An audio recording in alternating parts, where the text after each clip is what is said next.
क्या एक भगवान अपनी आंखों के सामने अधर्म को बढ़ते हुए देख सकते हैं? क्या वह युगों को स्वयं ही बदल सकते हैं? यह कहानी केवल एक समय के चक्र की नहीं है, बल्कि यह एक ऐसे निर्णय की है जिसने सतयुग के अंत और कलयुग के सूत्रपात को जन्म दिया। यह हमें सिखाती है कि कैसे कर्म का फल, चाहे वह कितना भी छोटा क्यों न हो, एक युग को समाप्त कर सकता है। आज हम उस सबसे बड़े रहस्य को जानेंगे कि क्यों भगवान कृष्ण ने अपनी लीला का समापन किया और कलयुग की शुरुआत की। महाभारत का युद्ध समाप्त हो चुका था। धर्म की जीत हुई थी, लेकिन इस जीत की कीमत बहुत भारी थी। पूरा कुरुवंश समाप्त हो चुका था और धर्म के प्रतीक पांडव अपने प्रियजनों की मृत्यु के शोक में डूबे हुए थे। भगवान कृष्ण, जो इस युद्ध के सूत्रधार थे, जानते थे कि एक युग का अंत हो चुका है। द्वापर युग, जो अपनी भव्यता और धर्म के लिए जाना जाता था, अब अपने अंतिम चरण में था। कृष्ण ने यह महसूस किया कि धर्म का पालन करने वाले लोग कम हो रहे हैं। लोग ज्ञान, तप और ध्यान से दूर होते जा रहे थे। चारों तरफ अहंकार, लोभ और वासना बढ़ रही थी। कृष्ण ने यह महसूस किया कि अब इस युग को समाप्त करने का समय आ गया है, ताकि एक नए युग का सूत्रपात हो सके। लेकिन इस कार्य को करने के लिए एक अंतिम घटना का होना बाकी था, एक ऐसा शाप जो धर्म के इस युग का अंत कर देगा। महाभारत के युद्ध के बाद गांधारी, जो अपनी आंखों पर पट्टी बांधकर अपने पति का साथ देती थी, अपने 100 पुत्रों की मृत्यु से टूट गई थी। उनका दुहक इतना गहरा था कि वह कृष्ण को इस विनाश का कारण मान बैठीं। वह जानती थी कि कृष्ण सर्वशक्तिमान है और यदि वह चाहते तो इस युद्ध को रोक सकते थे। लेकिन कृष्ण ने ऐसा नहीं किया। दुहक और क्रोध से भरी हुई गांधारी ने कृष्ण से पूछा, हे कृष्ण, क्या यह सब आपकी मर्जी से हुआ? क्या आप चाहते तो इस युद्ध को रोक नहीं सकते थे? कृष्ण ने शांत भाव से कहा, हे माता, मैं केवल धर्म के पक्ष में था। धर्म और अधर्म के बीच होने वाला यह युद्ध नियति का हिस्सा था। गांधारी ने अपने क्रोध में कृष्ण को शाप दिया, हे कृष्ण, जिस तरह मेरे 100 पुत्रों ने आपस में लड़कर अपना जीवन समाप्त किया, उसी तरह तुम्हारे यदुवंश का भी नाश होगा। तुम्हारे कुल के लोग भी आपस में लड़कर मरेंगे। कृष्ण ने अपनी दिव्य मुस्कान के साथ गांधारी के शाप को स्वीकार कर लिया। उन्होंने कहा, हे माता, तुम्हारा शाप स्वीकार है। तुम्हारा शाप कोई शाप नहीं, बल्कि कर्म का फल है। यह अवश्य होगा।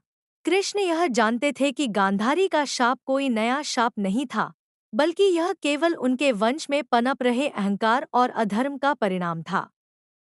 गांधारी का शाप सच होने लगा था।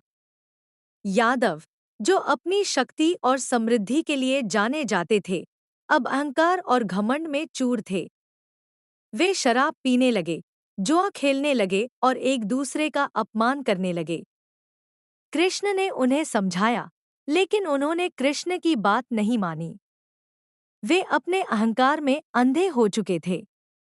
यादवों ने ऋषियों का अपमान किया, जिससे ऋषियों ने भी उन्हें शाप दिया कि उनका नाश हो जाएगा।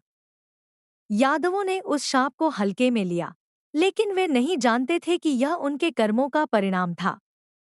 समय के साथ यादवों के बीच आपसी मतभेद और वैमनस्य इतना बढ़ गया कि वे एक दूसरे के दुश्मन बन गए। वे आपस में लड़ते, मारते और एक दूसरे पर दोष लगाते थे। कृष्ण जानते थे कि अब इस कुल का अंत निकट है। कृष्ण ने सभी यादवों को प्रभास तीर्थ जाने के लिए कहा। वे जानते थे कि वहां उनकी नियति पूरी होगी। प्रभास तीर्थ में यादवों ने बहुत शराब पी। वे नशे में धुत होकर एक दूसरे पर हमला करने लगे। वे आपस में लड़ रहे थे, लेकिन एक अजीब घटना हो रही थी। जिस घासफूस के तिनकों से वे एक दूसरे को मार रहे थे, वे तिनके लोहे के मूसल में बदल रहे थे। यह उस लोहे के चूर्ण का ही परिणाम था जो ऋषियों के शाप से उत्पन्न हुआ था और जिसे यादवों ने समुद्र में फेंक दिया था। यादव अपने ही हाथों से एक दूसरे को मार रहे थे। यह एक युद्ध नहीं था, बल्कि यह एक आत्मविनाश था। कृष्ण, बलराम और कुछ अन्य लोग इस दृश्य को देख रहे थे। वे जानते थे कि अब इस कुल का अंत हो चुका है। कृष्ण ने देखा कि उनके सभी प्रियजन आपस में लड़कर मर चुके हैं। पूरे यदुवंश के नाश के बाद कृष्ण अकेले रह गए।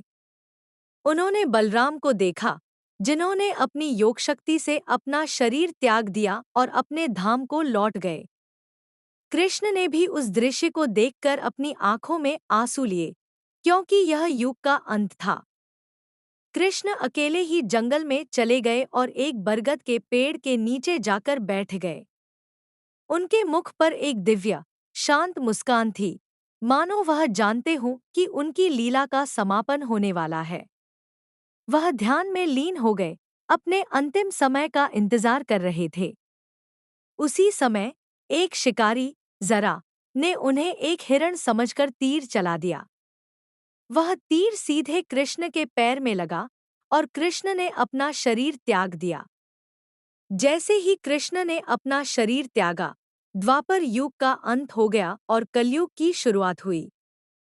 कृष्ण ने कलयुग की शुरुआत किसी क्रोध या द्वेष से नहीं की, बल्कि यह एक प्राकृतिक प्रक्रिया थी। उनका शरीर से जाना एक युग के अंत का प्रतीक था। जब तक कृष्ण पृथ्वी पर थे, तब तक धर्म की अंतिम ज्योति जल रही थी। उनके जाने के बाद वह ज्योति भी बुझ गई और कलयुग का अंधकार छा गया। यह कहानी हमें कई गहरे सबक सिखाती है। एक कर्म का अटल नियम। कृष्ण ने यह साबित किया कि कोई भी, यहाँ तक कि भगवान भी, कर्म के नियम से ऊपर नहीं हो सकता। गांधारी का शाप कोई शाप नहीं, बल्कि कर्म का ही परिणाम था। दो युग का परिवर्तन। कृष्ण ने यह महसूस किया कि लोग अब ज्ञान, तप और ध्यान से दूर हो रहे हैं। वह जानते थे कि एक नए युग की आवश्यकता है, जहां लोगों को मोक्ष प्राप्त करने का एक आसान रास्ता मिले। 3. भक्ति का मार्ग। कृष्ण ने कलयुग की शुरुआत इसलिए की ताकि वे भक्ति का मार्ग स्थापित कर सकें। कलयुग में ज्ञान और तपस्या बहुत कठिन होगी, इसलिए कृष्ण ने हमें केवल भक्ति का मार्ग दिखाया। उनका नाम जपना, उनके भजन गाना, यही कलयुग में मोक्ष का सबसे आसान रास्ता है। 4. भगवान का प्रेम। कृष्ण का यह कार्य हमें यह भी सिखाता है कि भगवान हमें हमेशा बचाते नहीं हैं, बल्कि वे हमें सही राह दिखाते हैं। उनकी यह लीला हमें यह समझने के लिए मजबूर करती है कि उनका हर कार्य, चाहे वह कितना भी क्रूर क्यों न लगे, हमारे कल्याण के लिए ही होता है। यह कहानी हमें यह समझने के लिए मजबूर करती है कि हमारे जीवन में जो दुख और कठिनाइयाँ आती हैं, वे भी एक बड़े उद्देश्य का हिस्सा होती हैं। कृष्ण का यह कार्य हमें सिखाता है कि उनका हर कार्य हमारे कल्याण के लिए होता है। क्या आप भी अपने जीवन में हो रहे दुख को एक बड़े मकसद का हिस्सा मान सकते हैं?